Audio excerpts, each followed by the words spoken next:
this is Ian with Sterilizer Autoclave Solutions. Today we're going to be going over the 2340M Annual Preventative Maintenance Kit. Inside this kit we have a door gasket. This door gasket is an annual preventative maintenance part. However, if you are running consecutive or back-to-back cycles, this might need to be changed more often. We also have a single chamber bright tablet. Chamber bright should be used on a weekly basis to help keep the reservoir, the chamber, and the valves clean. This kit comes with a safety release valve. This is located inside the reservoir along with the air jet valve.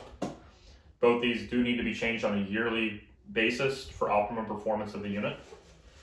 This kit also comes with a preventative maintenance guide, which helps installation of these parts. If you have any issues, please give us a call, 704-966-1650, option 3 for tech support, and please like and follow. Thank you.